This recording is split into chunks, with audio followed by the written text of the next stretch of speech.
It's been a part of the landscape for more than 100 years, and indeed has an important link to the past, not to mention being one of only 2 left on the Virginia Peninsula.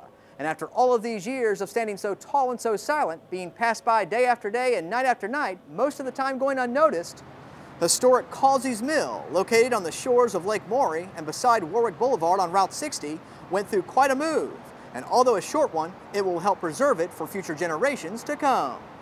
Since the 17th century, the peninsula's waterways were dotted with grist mills, tidal mills that, through the ebb and flow of the tide, would grind grain and produce flour and cornmeal for the settlers. That was your basic agrarian grocery store or agrarian factory, was your grist mills. And Causey's Mill is the only one that remains on the peninsula in working order. From 1866 to about 1890, Causey's Mill was in operation. By 1881, with the Chesapeake and Ohio Railroad coming through the upper reaches of what is now Lake Maury, this mill ceased to operate, and it was later purchased by Collis P. Huntington's Old Dominion Land Company.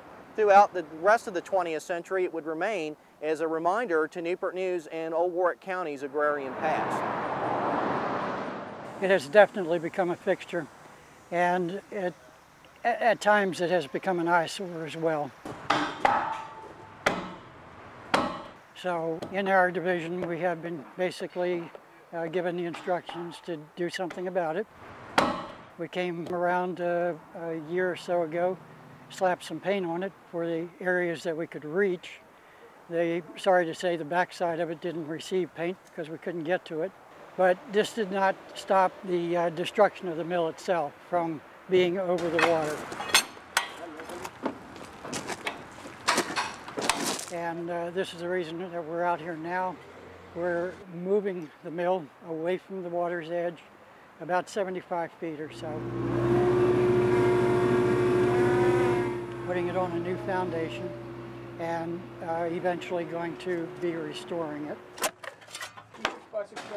Bids did go out opened it up to a number of companies. The lowest bidder was Ace Moving, who also moved the Norge train depot.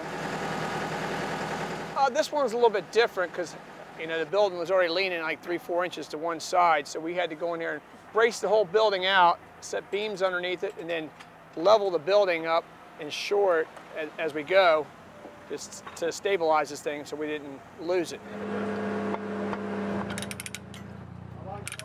It's just a normal job, really. This is so skinny, we ended up loading it on from the outside, just keep a wide base for it. We just load it the same way we carry everything else. We probably put a little bit heavier beams underneath it, but by loading it 24 foot wide like we did, it really keeps it nice and stiff and you have no worries.